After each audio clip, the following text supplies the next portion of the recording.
Сәлеметсіңдер ме балалар? Кешегі өткен сабағымызда біз қандай дыбыспен танысқан едік? Әтеш сөзіне келетін ә дыбысымен танысқанбыз. Олай болса сол дыбысты қайталау мақсатында мен сендерге қазір тақтаға орнымды тап ойынын ойнаймыз. Соған байланысты суретті қазір тақтаға ілемін.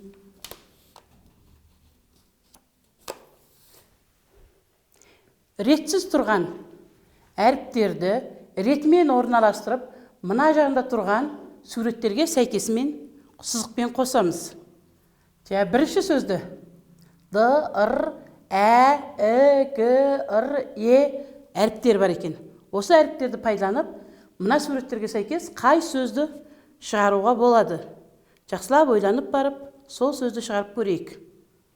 Бірінші сөзімізден қандай сөз шықты балалар? Дәрігер сөз шықты. Онда ол дәрігер сөзін дәрігер деген суретке қосады екенбіз. Келесісі. Қандай сөз шығып жатыр? Жақсылап қарайықшы балалар. Ә, Е, Т, Ш дыбыстармен қандай сөз шығады екен? Әтеш сөз шығып жатыр. Ондай болса, әтештің суретіне сәйкесінше қосамыз. Келесісі. Баланың аты екен. Қандай баланың аты шығады деп ойлап тұрмыз? Жақсылап қарайық. Қандай баланың аты шығып жатыр? Дәурен. Ондай болса, мына баланың аты Дәурен екен. Кеше өткен біздің ә дыбысымыз қандай дыбыс еді балалар? Дауысты дыбыс. Ә дыбысы сөздің басында, ортасында және аяғында кездеседі деп кешегі сабақты өткенбіз. Ондай болса, біз бүгін кешегі сабағымызды тағы да қайталадық. Қазір мен сендерге бір сұрақ қояйын. Сұрағым түсінікті болу үшін тақтаға тағы да іліп қоймақшымын. Алыстағы оқудағы аға әпкелеріңе немесе ата-аналарың жұмыста жүрген кезде қалай хабарласасыңдар балалар? Ата-аналарыңа, аға әпкелеріңе оқудағы қалай хабарласамыз қазіргі кезде? Қазіргі кезде біз көбіне немен хабарласамыз? Бір-бірімізді көріп отырып, бейне камера арқылы немесе хаттар, келте хат жолдау арқылы хабарласады екенбіз. Оларды көбінде біз қандай? Қазіргі заман талабына сай біз көбінде алыста жүрген ағаларымызға Facebook жүйесі және мессенджер жүйесі арқылы хабарласады екенбіз. Мамаларымызға да, жұмыста жүрген папаларымызға да осылай хабарласады екенбіз. Олай болса, бұрынғы кезде Facebook, мессенджер жоқ кезде біз қалай хабарласып жүрдік деп ойлап отырсыңдар? Ата-аналарымыз сендердің, немесе сендердің аға әпкелерің қалай хабарласты деп ойлайсыңдар? Балалар, Facebook, мессенджер жүйесі жоқ кезде біз тек қана бір-бірімізге почта арқылы, хат жолдау арқылы хабарласатынбыз.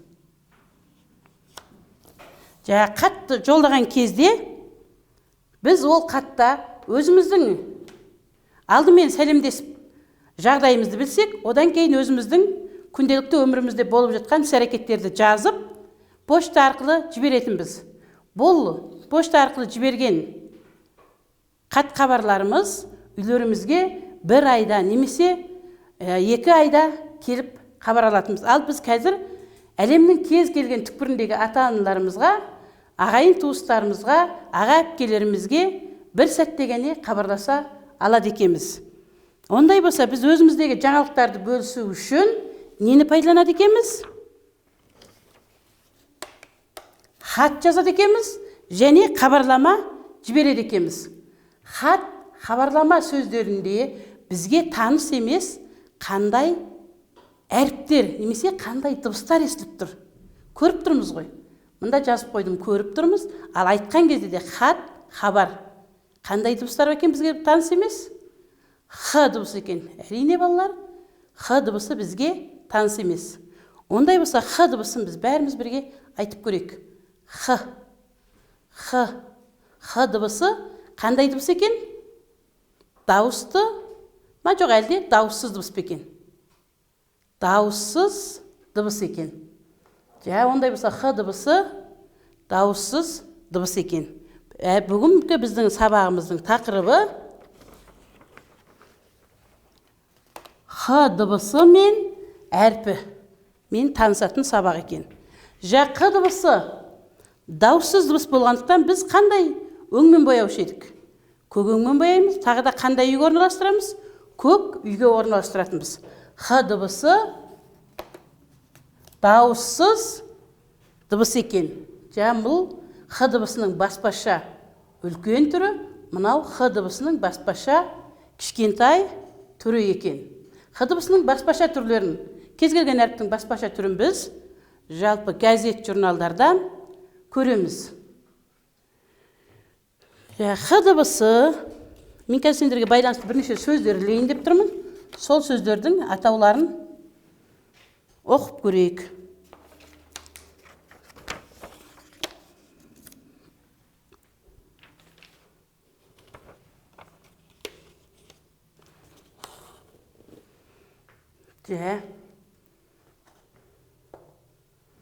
Х. Мұнда ненің суретін көріп тұрмыз, балалар? Бәріміздің жақсы көріп ойнайтын шахматтың суретін көріп тұрмыз. Шахмат сөзінде Х әрпі сөздің қай жерінде кірісіпті? Орта бөлігінде екен. Хоккей. Біз айтылған кезде күнделікті хоккей деп айтылады. Осы хоккей сөзінде Х дыбысы сөздің басында екен. Келесі суретімізде бос уақытымызда үйде киіп отыруға арналған жеңіл халаттар. Халат сөзі Х әрпімен басталып тұр екен. Х әрпі қазақ тілінде байырғы сөздердің құрамында кезікпейді. Көбінде араб, парсы, орыс тілінен енген сөздермен халықаралық терминдерге тән болады. Х дыбысы сөздердің басында және ортасында, кейде сирек соңында кездеседі екен. Сонда Х дыбысы біздің қазақ тілімізде, қазақтың байырғы сөздерінде кездеспейді екен. Х дыбысы бар сөздің барлығы араб, парсы, орыс тілінен немесе халықаралық терминдерден құралған сөздерден келеді екен. Х дыбысының жазбаша түрі, Х дыбысының жазбаша түрі, Х дыбысының жазбаша түрі, Х дыбысының жазбаша түрі, Х дыбысының жазбаша түрі оңға және солға қараған екі жарты шеңберден құралған. Кішкене түрі тек қана жұмыс жолының ішінде солға қараған жарты шеңбер және оңға қараған жарты шеңберден құралған. Ал үлкен түрі көмекші жол мен жұмыс жолының аралығында солға қараған және оңға қараған жарты шеңбердерден құралған екен. Х дыбысының жазбаша түрі жазылуы осындай екен. Оқулығымыздың Х дыбысына арналған беттерде біраз сөздер бар екен. Сол сөздерді қазір оқып, сосын мағынасын бәріміз бірге ашайық.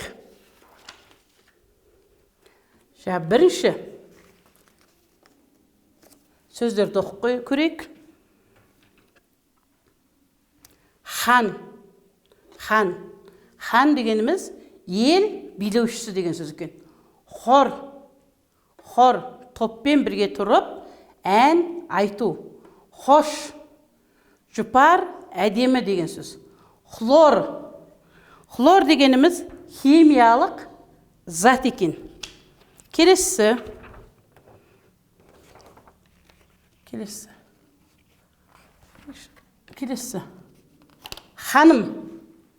Ханым.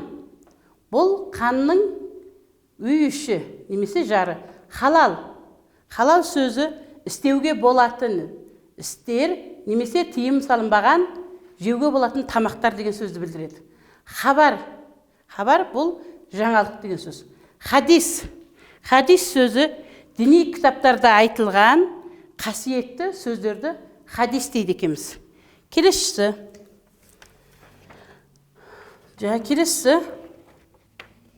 Біздің тілімізде жаңағы араб парсы тілінен енген адам аттары өте көп екен. Мысалы Халел, Хамид, Ахмет және Саяхат. Саяхат сөзі кейде адам аты ретінде қолданса, кейде жай сөз ретінде де қолданыла береді екен. Саяхат сөзі серуенге шығу деген түрінде айтады. Мына жерде хат дегеніміз, хат хабар жіберу үшін жазылып қойылған, не жөнелтілген жазбаша мәтін. Хат сөзі хабар жіберу үшін біреуге жазылып қойылған, немесе жіберіліп қойылған жазбаша мәтінді хат дейді екенбіз. Келесі біздің оқулығымызда бар кітапхана мәтінін бәріміз бірге оқып көрейік. Кітапхана мәтінін бәріміз бірге оқып көрейік. Алдымен мұғалімді жақсылап тыңдап отырыңдар. Мұғалім сендерге бір рет оқып береді, содан бәріміз бірге оқимыз. Кітапхана. Кітапхана. Біздің мектепте үлкен кітапхана бар. Хадиша апай кітапханашы. Райхан кітапханаға барды. Тарихи кітаптар мол екен. Ханыша халық ертегісін оқыды. Ал Райхан хайуанаттар жайлы кітап оқыды. Кітапхана. Біздің мектепте үлкен кітапхана бар. Хадиша апай кітапханашы. Райхан кітапханаға барды. Тарихи кітаптар мол екен. Ханыша халық ертегісін оқыды. Ал Райхан хайуанаттар жайлы кітап оқыды. Егер сендер мәтінді жақсы түсінген болсаңдар, жақсы оқыған болсаңдар, мен қазір тақтаға 3 сөйлем ілемін. Осы 3 сөйлемді орнын тауып, дұрыс орналастырып көрейік. Мен мәтіннен тек қана 3 сөйлемін алдым. Осы 3 сөйлемнің ішінде ең алдымен қай сөйлем тұр екен? Кім айтады? Осы 3 сөйлемнің ішінде ең алдымен қай сөйлем тұр? Хадиша апай кітапханашы сөйлемі тұр екен. Ең алдымен Хадиша апай кітапханашы сөйлемі. Келесі. Райхан кітапханаға барды сөйлемі тұр екен. Райхан кітапханаға барды. Келесі сөйлем. Тарихи кітаптар мол екен. Жақсы түсініп оқысаңдар, осылай дұрыс орналастыра аламыз. Х әрпіне байланысты. Тағы бір біздің тілімізде көп керектенетін сөздер хана сөзінен құралған сөздер. Біз көп керектенеміз. Кітапхана, емхана, дәріхана, шайхана, аурухана, асхана, шеберхана. Олай болса, хана сөз арқылы негіз болатын біраз атауларды жазуға болады екен. Сонымен балалар, біз бүгінгі сабақта қандай дыбысты туралы таныстық? Бүгінгі сабақта Х дыбысымен таныстырған екенбіз. Үйге тапсырма. Үйге тапсырма. Үйге тапсырма. Үлкен және кіші Х әрпінің әрқайсысынан 2 жол жазу. Х дыбысына арналған беттерді ата-аналарыңа оқып беріп, қате сөздерің болса ата-аналарыңа түзетіңдер. Және хоккейшілер өлеңін көркем жазуға дағдыланыңдар. Бүгінгі сабағымыз осымен аяқталды. Қош сау болыңдар.